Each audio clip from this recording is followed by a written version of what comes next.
If everybody could take their seats. In this next block of instruction, it's going to be a quick and dirty overview of the seduction community, as many of you have come to know it before you arrived at our doorstep.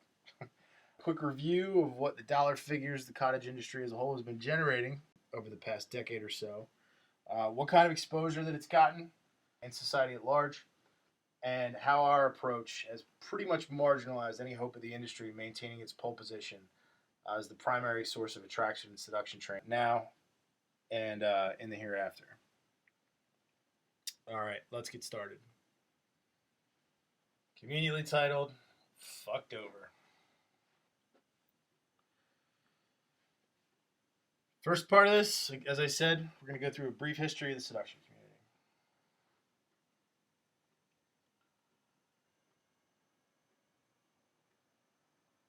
All right, so where did all this come from, right? Where exactly did the idea of a codified system to attract and seduce women really come from?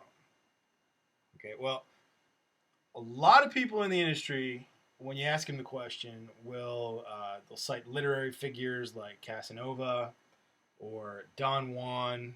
Literary figures, yes, they were supposed to be based on real people, but there's really not a lot of evidence to show that they actually existed. Of course, there had to be figures like them, but those guys, we don't really know. That we can't really speak to. And honestly, it's not really relevant to what we're about to talk about. So if that's your starting point, great. If not, here's a straight dope. Now, the farthest back that we can trace the community's origins is to the crib notes that were kept by fraternities and other secret societies that really came into prominence in the 1950s. The term pickup itself is probably, as far back as our research shows, coined by the Department of Defense, then referred to as the War Department, in anti-VD and other, newsreels dedicated to the sexual health of GIs during World War II. They didn't have the bandwidth to treat basic STDs, so they engaged in these media campaigns where they vilified women in the occupied territories in Southeast Asia and Europe. And when GIs were trying to ploy these girls with like nylons and chocolate, they really didn't want them, getting burnt. So they invented the term pickup. Now those guys came home from the war, went to college, a lot of them on the GI Bill, and by the 1950s, we see these documents starting to surface in fraternal organizations and secret societies that are dedicated to basically passing on the knowledge that these guys developed when they were trying to pick up these women in foreign places and cultures.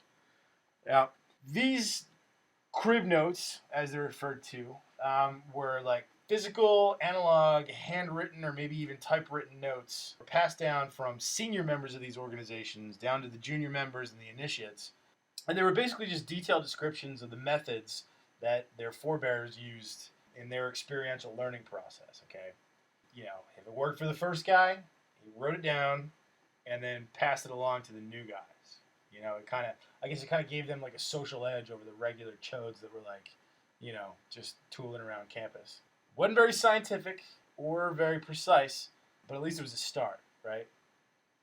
So organizations like Skull and Bones at Yale, Delta Kappa Epsilon, Franklin Society, etc., they would protect this stuff because obviously at the time, culture couldn't handle any of it.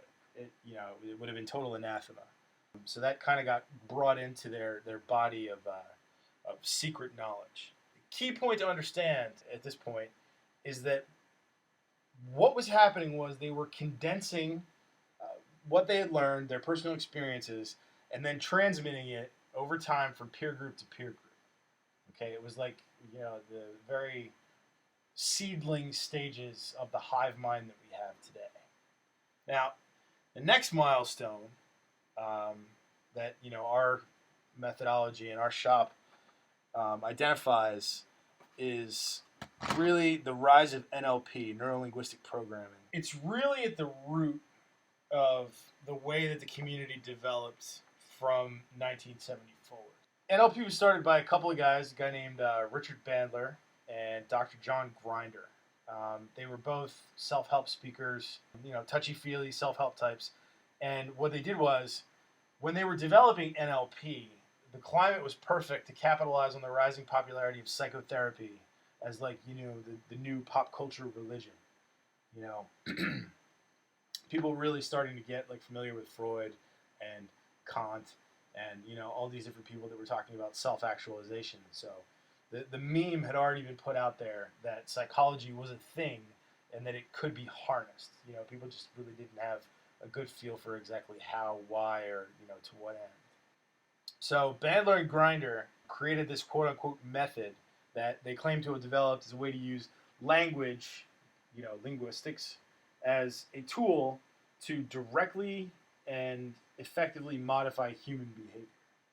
Now, their original claim was that they had figured out a way to treat phobias and depression and psychosomatic illnesses, which you don't even hear about anymore because it's happened so minuscule that it's almost laughable.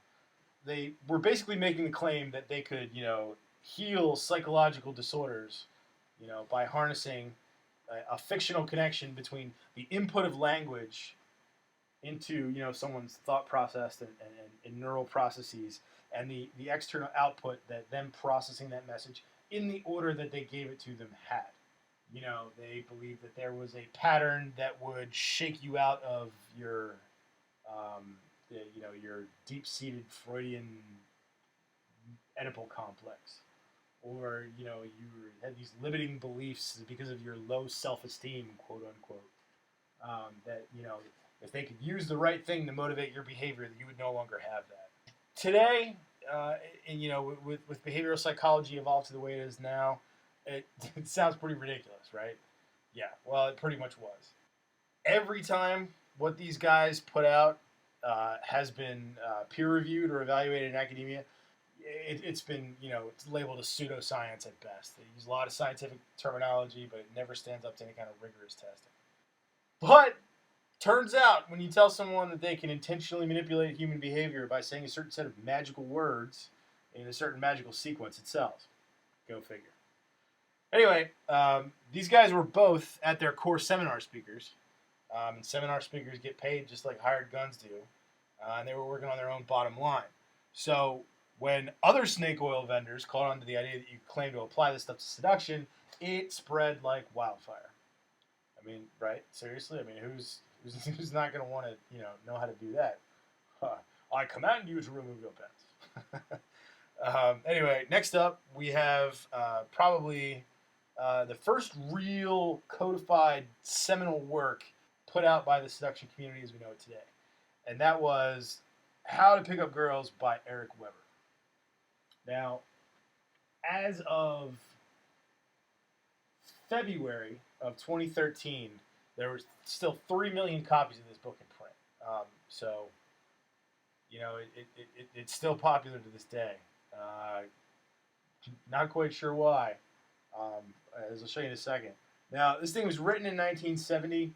Didn't really pick up and take off into 1980s. I don't really know what the publishing status of it was, if one of the regular, Manhattan imprints picked it up like Simon & Schuster, or if it was just a vanity print and just got, sold through classified ads. I have no idea.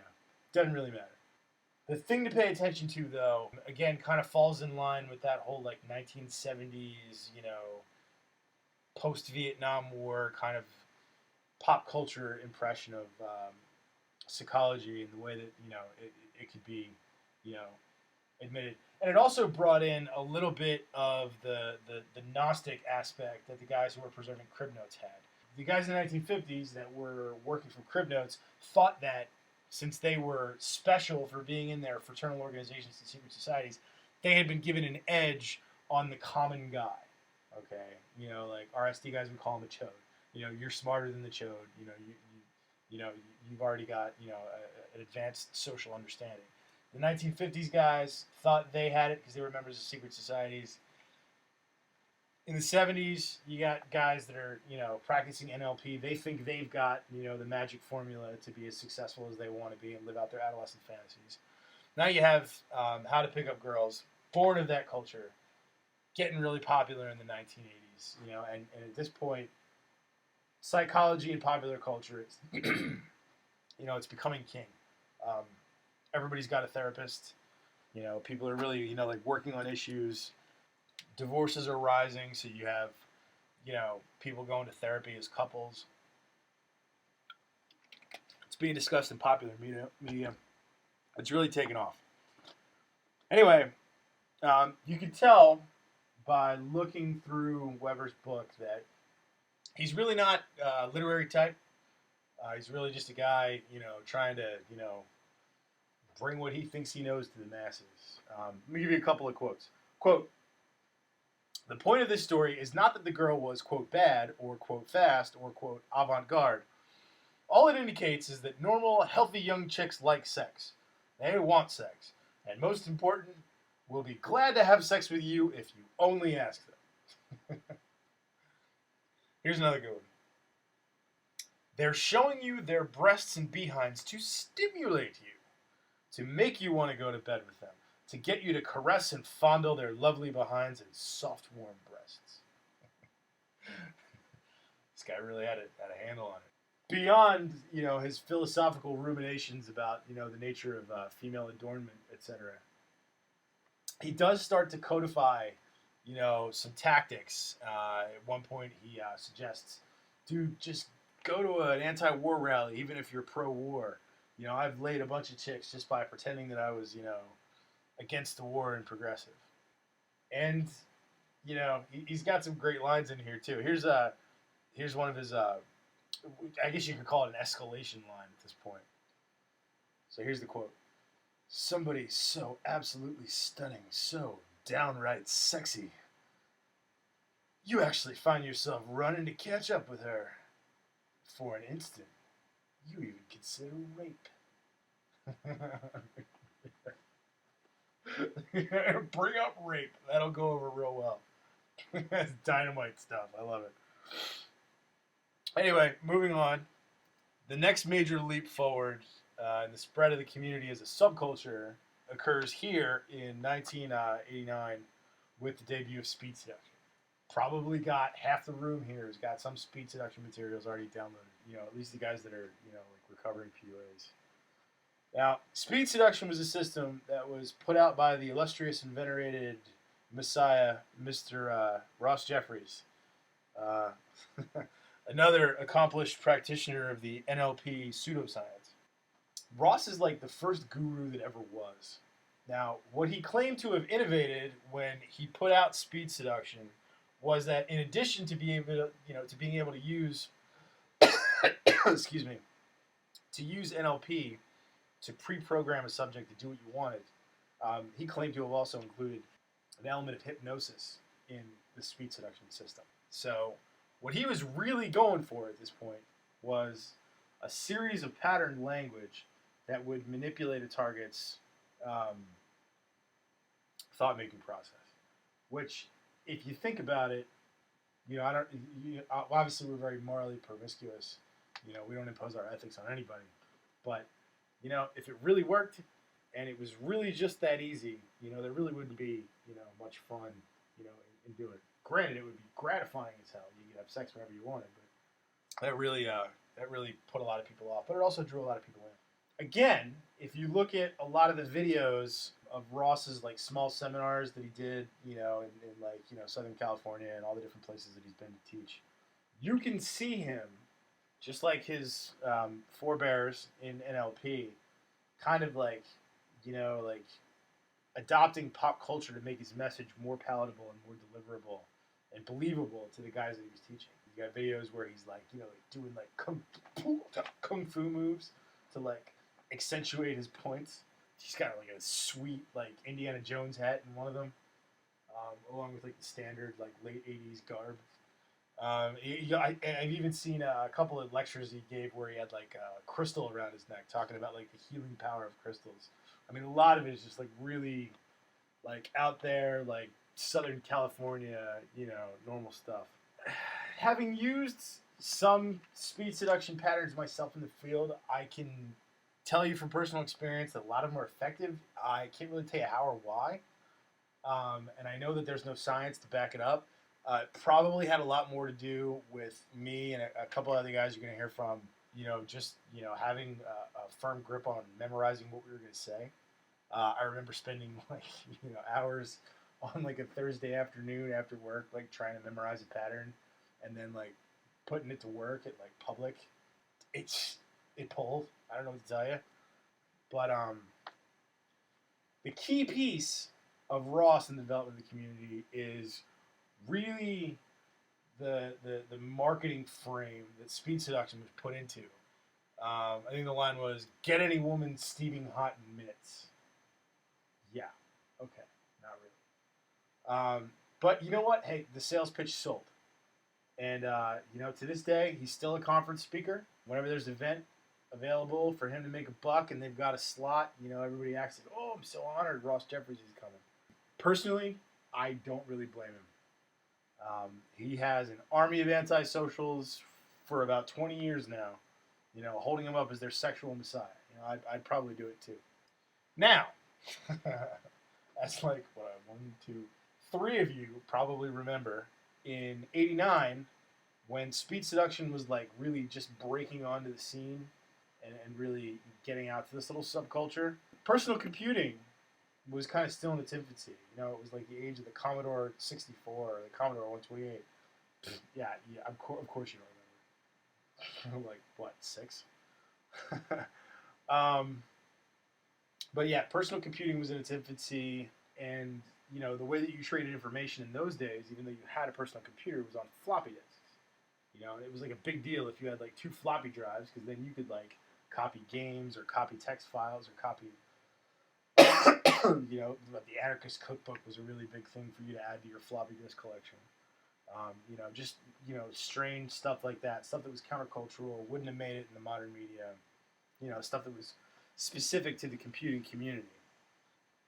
Anyhow, at this point, the community is basically spreading beyond what Speed Seduction could just reach, with in-person seminars. Now, eventually, all right, yeah, dude, this clicker's busted. Yeah, just I don't know, fucking fix the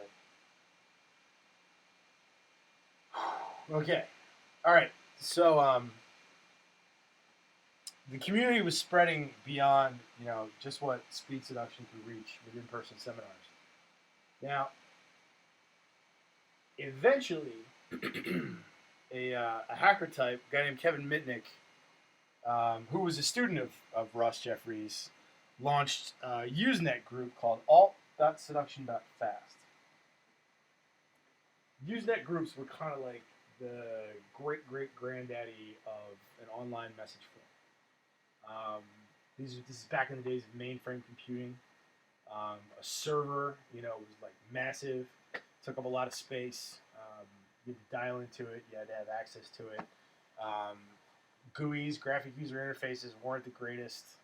Things, third and fourth generation languages didn't exist yet. So, like the Gnostic knowledge of the 50s and practitioners of NLP and eventually, Speed Seduction acolytes, guys that could actually get onto alt.fast seduction for the first time, not only in human history, but in community history, they were gaining the ability to really congeal a sort of like hive mind around the common problem that everyone was trying to solve. It was the first time that people would have like an open forum type conversation and still enjoy a great deal of geographical arbitrage. You could have a guy on alt-fast seduction that was talking to guys that were going into the field in Hollywood and compare that to his experiences in Chicago or Cleveland or, wherever. To this day, you can actually still go out and find some of those earliest conversations. Frankly, they have a lot of value, even if you're not, a hardcore hobbyist. It's got a lot of insights. It gives you the perspective that a novice is a novice is a novice, no matter how far they've developed their skill level.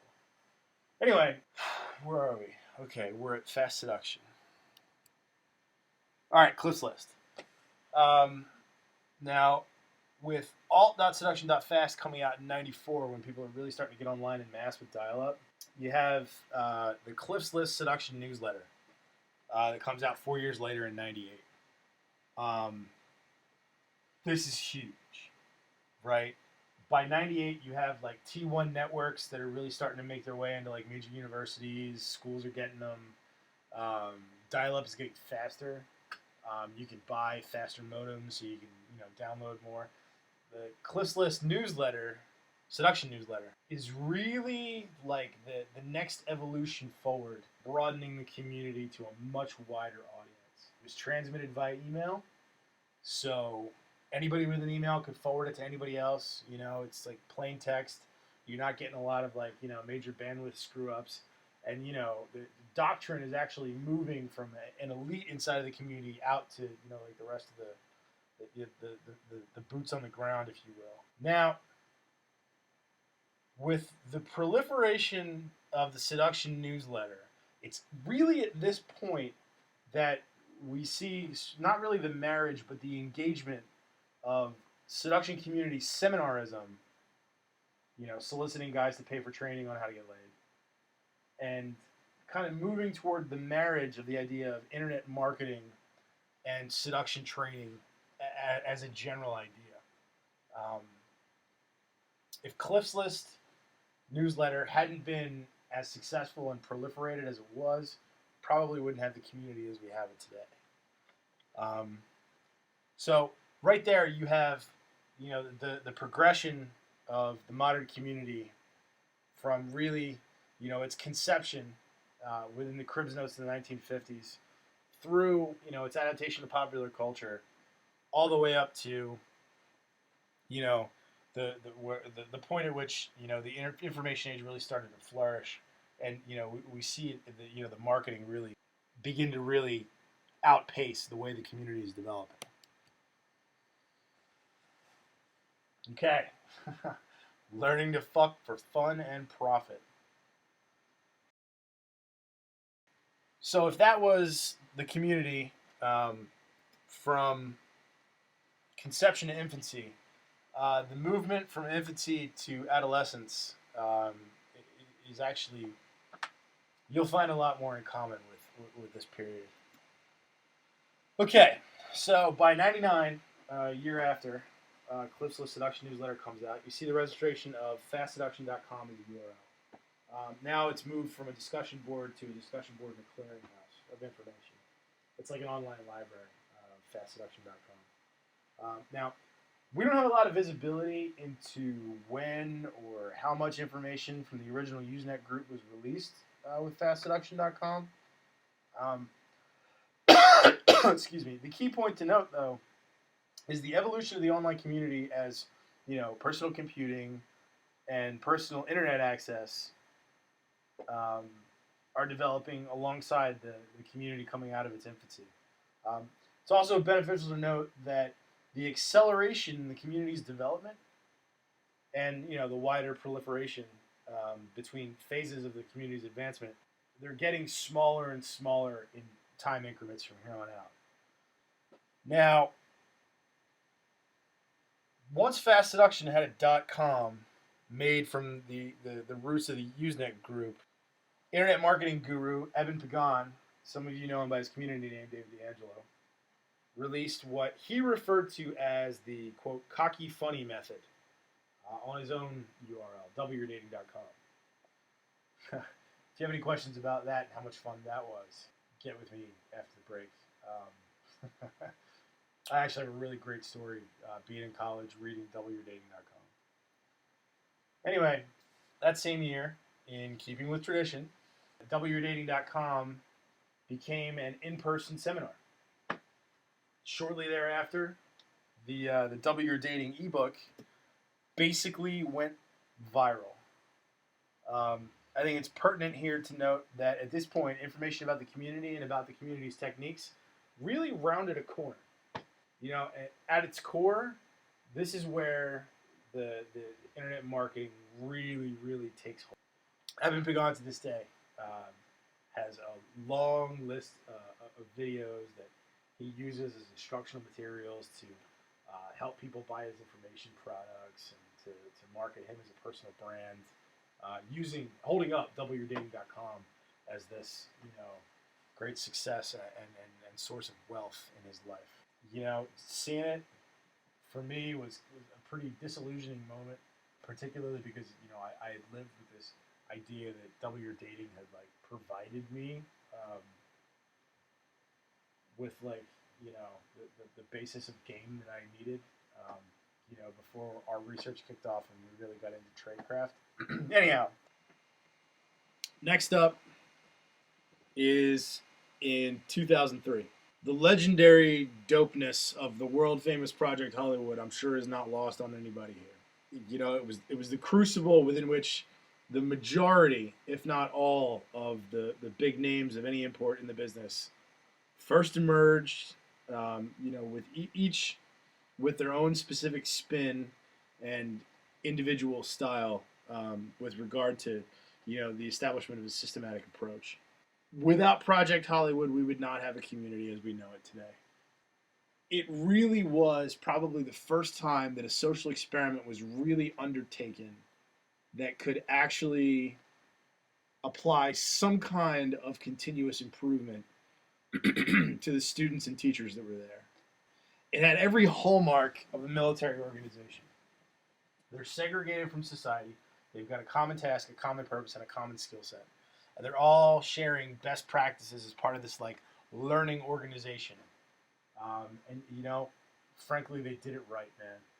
They went to a glamorous spot filled with hot, dumb girls, and anybody and everybody who came in was welcome, which arguably is what led to its downfall. But that kind of brings us up to, the almost adulthood of the community as we know it today. Now, Project Hollywood ultimately did have a downfall. It eventually fell apart.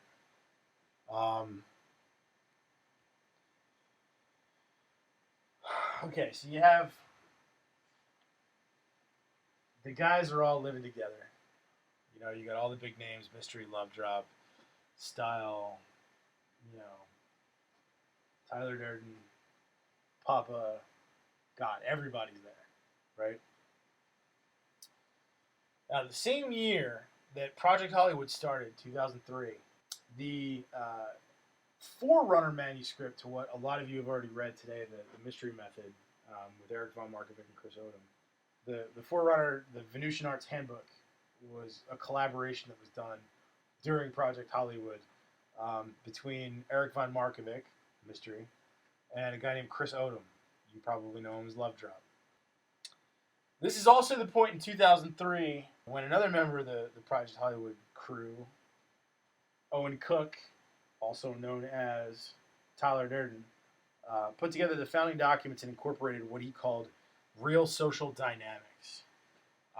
If you read the account of RSD as it was founded, that was written by Neil Strauss, it sounds like he ripped everything off. I think with the tidal wave of bullshit that RSD has put out, I wouldn't rob them of the legitimacy that said that they had their own ideas. They definitely do. If you want to read about any of their ideas, go to the self-help section, and everything you read apply it to games. If Tony Robbins wanted a blowjob, I'm sure I could have 7 or 8 guys from RSD that would line up and get on their knees. Anyway, so we've got the forerunner to the Mystery Method in a manuscript form. We've got RSD already put together in 2003. Now, at this point, so much money is exchanging hands in the Project Hollywood mansion. It became apparent to probably everybody present that it was time to start incorporating once Tyler Durden kicked his little enterprise off. By the end of the following year, von Markovic had developed such a huge following and such like a massive, gathering of disciples that he partnered with one Nicholas Benedict, aka Nick Savoy, to found what they affectionately titled the Mystery Method Corporation. Now, in 2004, a leak in the operational security of the House had led an independent female journalist to threaten outing the entire project on the national scale. She was going to write an article, have it published in the national media, draw a lot of attention. to the guys in the house as they were developing their methods. I think she may have known Neil Strauss and been professionally affiliated with him. Don't really know. Anyway, they caught wind that she was actually going to expose the house. So with exposure kind of looming on the horizon, much to the consternation of everybody else in the house, Neil preemptively wrote an article about what they had going on there. Everybody was terrified about what was going to happen. They were going to, they were planning on, the Armageddon, completely ruin, their pussy-filled world. Turns out, even though Neil published an article and it did get national press, it didn't have the same kind of backlash going on that anybody had expected. In fact, people, basically viewed it as a curiosity, from what I saw. Anyway, fast forward to 2005. You have the release of The Game, Penetrating the Secret Society of Pickup Artists. It debuts as a New York Times bestseller. Now,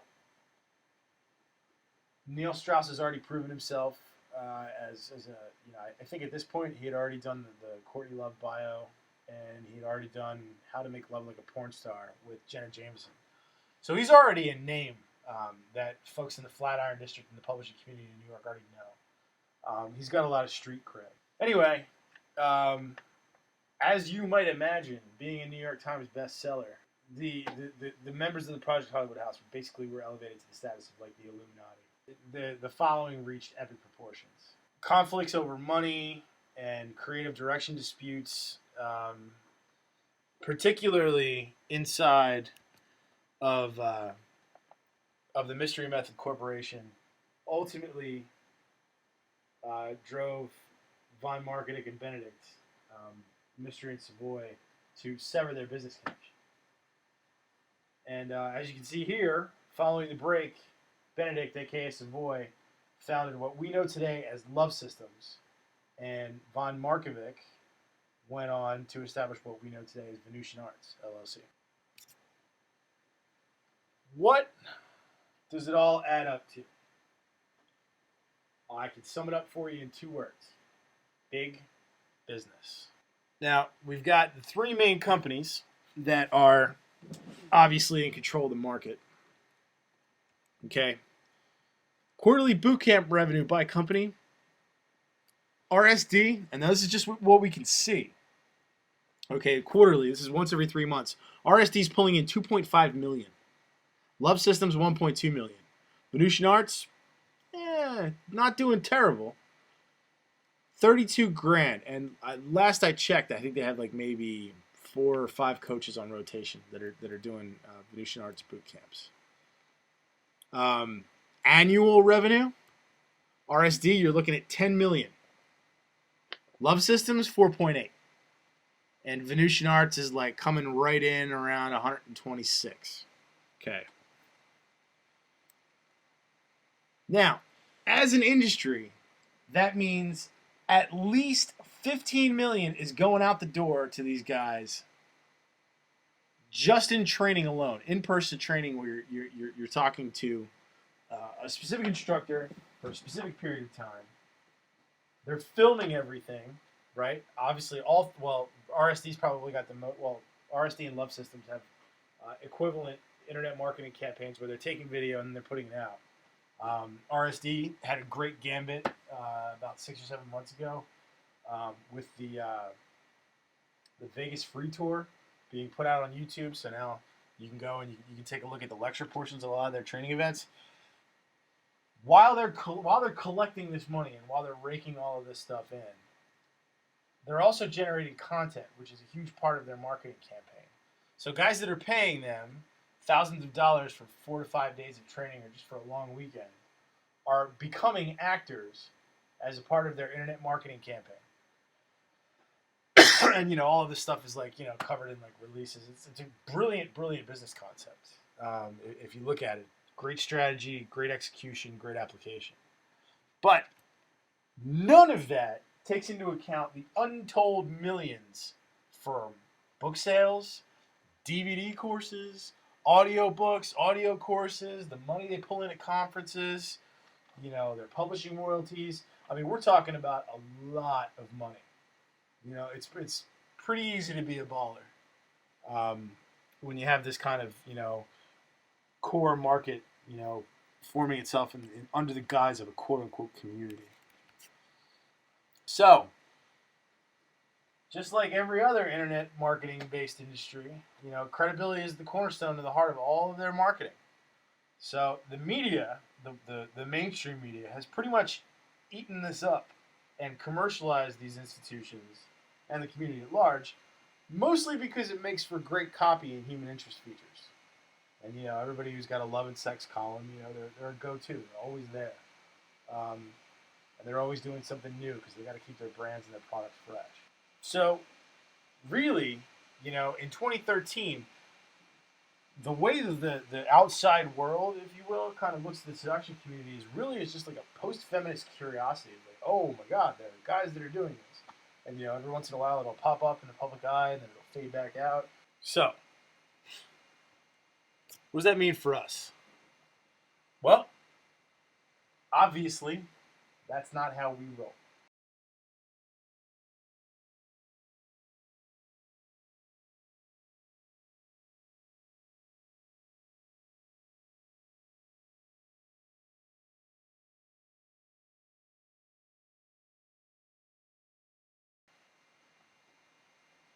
All right.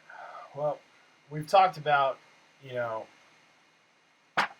this special community as it's developed.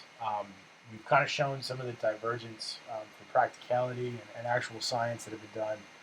And we've kind of illustrated the way that the community and the community's philosophies have kept pace with technology, and most importantly, how that linked to sales, accessing new markets, and the way that the three main players that are out there that are really successful commercial enterprises have come about. One thing we didn't talk about was the thousands of minor gurus and stuff like that, guys that are basically just rehashing the philosophy and the methods of the big three and all the founding members of the Project Hollywood House. Fact of the matter is, they've been repacking and rehashing the same attract, build comfort, and sexual escalate system the entire time. All it is, every time some new method or some new guru pops up, is a rebranding of that. That's it. And guys are going to pay for it. They're going to pay for it, and they're going to pay through the nose because, God damn it, they need the information. And, it's like a rat from a drowning ship. I mean, they've got to get to it. It's a really important part of their lives. We take a markedly different approach. Okay, if you read the manual and you've been through the core operational scenarios, you know this. Okay, first of all, when you learn our tradecraft, it's iterative, measurable, and learnable. Okay, and our model was not some pseudo-scientific psychological theory that maybe works but probably doesn't and could include hypnosis. No, this is actual, adapted, intelligence community tradecraft that's been proven on the battlefield. Okay, it's what helped us win the Cold War. There are techniques and dark arts that have been practiced for hundreds of years. Okay. More importantly, though, they're based in biological and social science, stuff you can prove. Okay, I challenge you to find an assertion in any of our training materials or anything in the manual that doesn't have a correlating psychological study or a correlating neurobiological study. Okay, they're based in fact. They're taught in fact, and all of the stuff that's been reverse engineered from Intel Community Tradecraft actually exists and actually works. Okay, if it didn't, we'd all be speaking Sputnik and trading in Deutschmarks right now. Okay. Another thing, we can guarantee, quote, confidence and, quote, good inner game because we'll teach you how to control the social elements and the social variables that everybody else just completely ignores. It is complete and total stage management. Okay?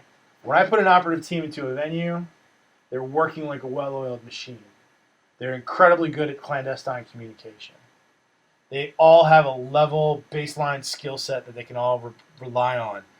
And when the night is over, okay, normally when other guys are going home and banging on their keyboard, banging out a field report, I can take an operative team and I can put them in a room and go, okay, improve. And they have a systematized, codified way to really evaluate each other's skills along 4 very specific dimensions. And there's a learning culture inside of that small cohort that is going to get results. And the more they go out and the more rigorously they apply that learning process, the shorter the learning curve is. Okay, I've seen groups of 4 and 5 guys go from, dud to stud in, a little over 60, 70, maybe 90 days. Every last one of them. Huge social circle expansion. Okay, I'm talking about they're operating like an intelligence cell. It's absolutely beautiful to watch. And the most rewarding thing about all of it is the fact that these guys have been taken by this quote community, for a lot of money, and hopefully, we get to deliver some of that value back to them that's been taken, because the sales pitch is just too slick, and the need is just so great, that a lot of guys are willing to go in any length to actually get those skills.